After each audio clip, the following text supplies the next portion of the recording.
Hello everyone, this is Ninja Girl, Sakura1 here, back with another Yashahime Princess Half Demon Season 2 review. This past weekend, we got Season 2, Episode 6, Hisui, the Demon Slayer. And you know what? For an episode that I guess you would class as filler, and has a simple premise, I thought this episode was actually pretty good, and I did enjoy myself watching it. I thought it was pretty fun. So yeah, but let's go over what happens, shall we? So, of course, Towa and Setsuna, they are back in Kaede's village. Setsuna is still asleep with Towa watching over her because she's worried, naturally. But she does figure it is best to just leave Setsuna alone and let her sleep, especially after how long she had been deprived of sleep. So, yeah, she decides that it's best to leave her be and let her rest for a while, and let her wake up on her own. So, she leaves the hut. Setsuna's still left in there. And when she does, a bunch of ninjas come in and kidnap Setsuna, somehow without Towa noticing. But yeah, they take Setsuna, and when Setsuna wakes up, she finds herself dressed up in a very, very pretty kimono, with makeup on, and her hair done, and she's like, what is going on? What is this? She actually looks really pretty though. She really does, so I definitely approve of the look. But yeah, she has no clue why or what's happening. So she's like, what the heck is going on? Why am I dressed like this? And then she is confronted by a face I think we had all hoped we would never see again. Princess Aiya from the Bounty Hunters vs. the Demon Slayers episode. The episode that should not have been as late in the season, in Season 1, as it was. Yeah, the princess who only held that contest because she was angry with Moroha for getting her kimono dirty. That annoying princess who I think everyone hated. But yeah, nonetheless, she is there, and she was the one who had Setsuna brought to her.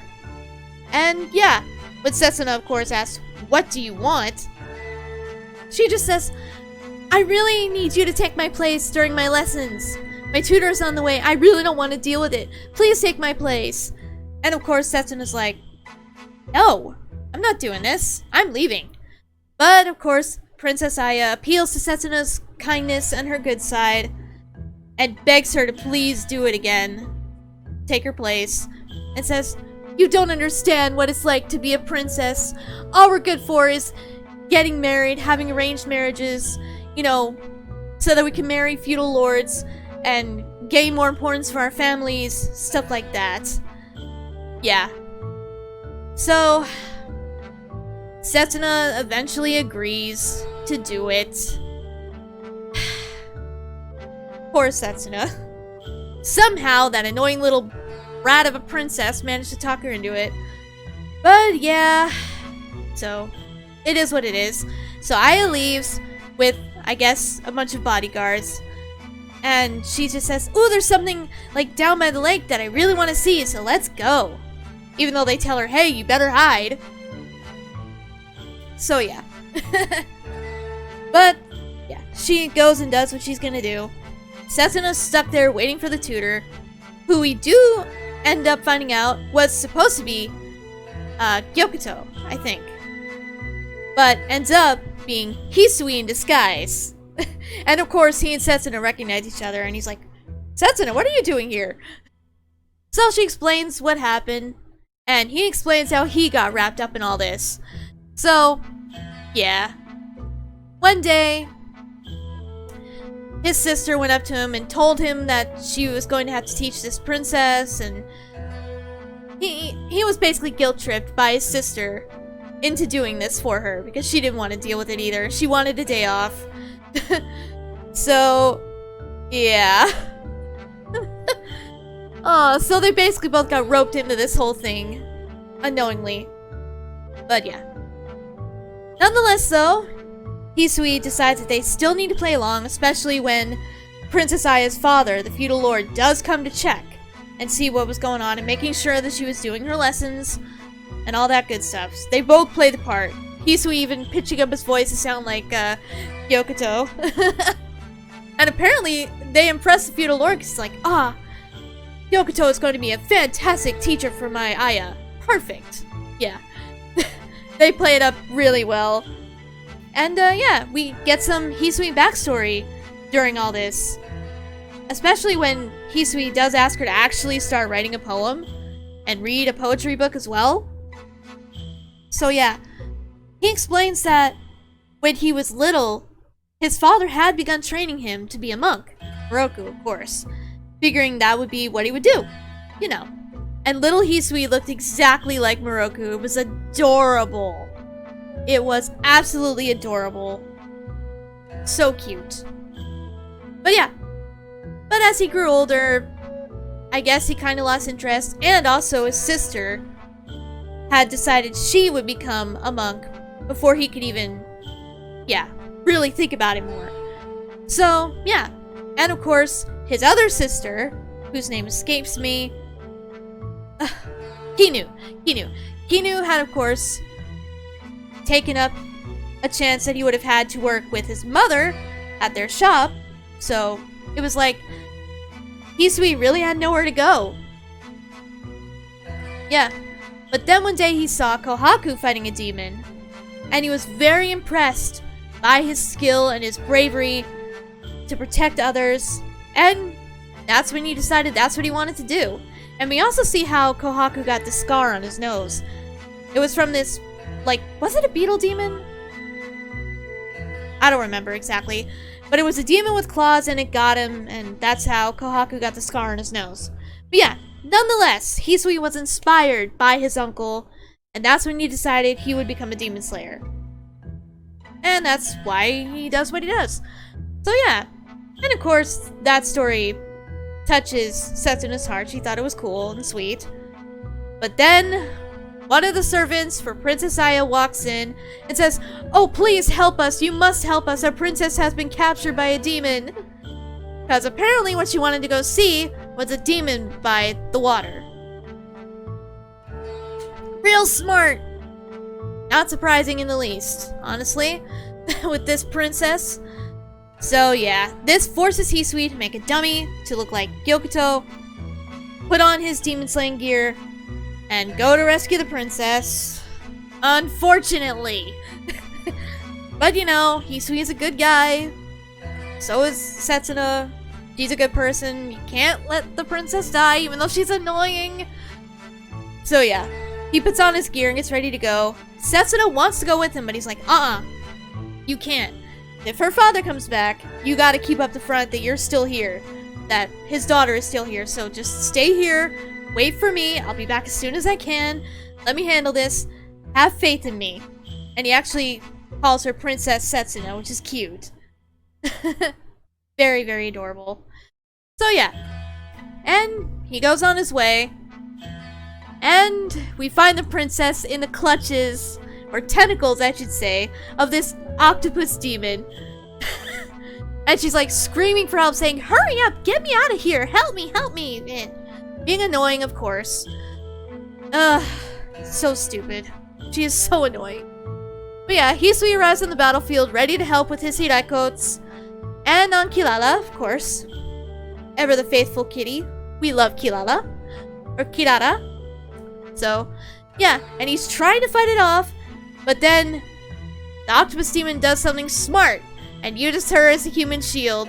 So Hisui, of course, can't just kill her, even though I wish he kind of would because of how annoying she is. But no. So, and he tries to explain to her, "Look, stop moving and I'll be able to get to you, but you've got to stop squirming." And all she can say is, "Well, hurry up, please, hurry up."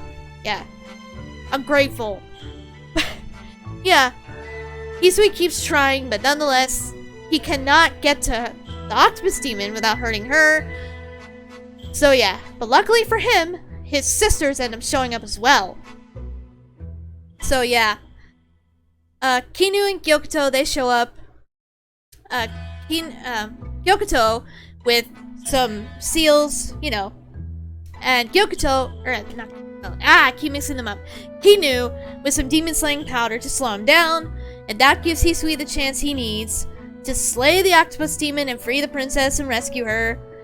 And when he catches her on Kilala and has her in his arms, his Moroku charm shines through, and she starts getting a little crush on Hisui. Of course. Oh, Moroku. Curse you for giving him charm. But yeah. But he then takes her to the shoreline and puts her down. And does say, I'm glad you're okay, and all that nonsense. And Hisui talks with his sisters. Glad that they were there to help. All that stuff. But then Kyokuto does say, you know, none of this would have happened if you would have just stayed home and done your lessons like you were supposed to. Yeah, she's completely right. And Aiya's like, wait, how did you know that? And that's when she reveals that she was supposed to be her tutor. So, yeah. And then Hisui says, you really should go home. And she agrees. But instead of being taken home in her, I forget what they call it. It's this little carriage thing, but she has people who carry it, walk her. Yeah, they walk and carry it. I forget what it's called. It's like a little carriage thing, but she says she doesn't want to go on it because she wants to go with Hisui on Kilala. Because she likes Hisui. But Hisui is none the wiser and is like, oh, you just want a nice ride on Kilala. Okay, I can do that. And of course, Kinu and Kyokuto tease Hisui about this the whole time because he's clueless. It's very cute.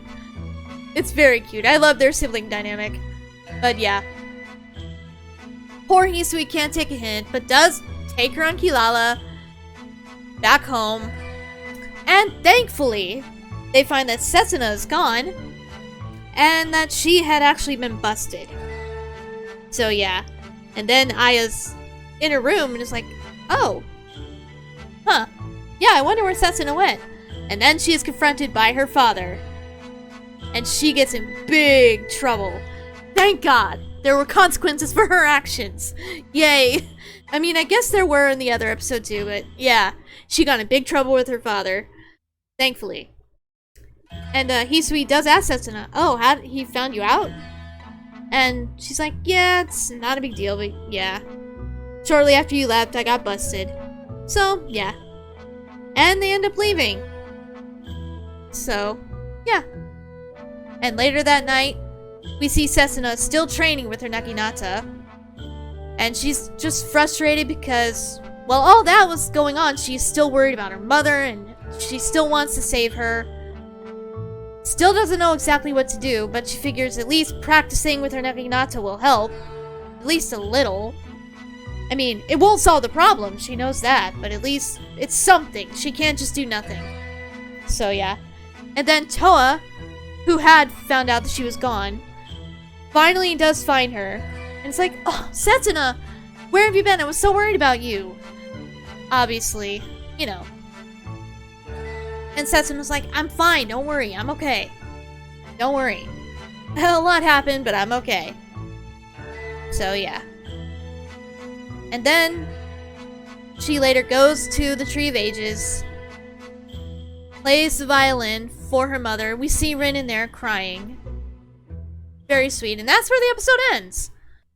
So yeah, I mean, overall, a good episode. Filler, yes, 100% filler. But it was still pretty good, and it did flesh out Hisui a little bit, fleshed out his sisters, which, again, their sibling dynamic is great, and I love it. Hopefully we get more of it. It was very fun. And seeing little Hisui, who looked exactly like Moroku, was very, very cute. Very, very fun. So yeah. Not a bad episode at all. I give it about an 8 out of 10.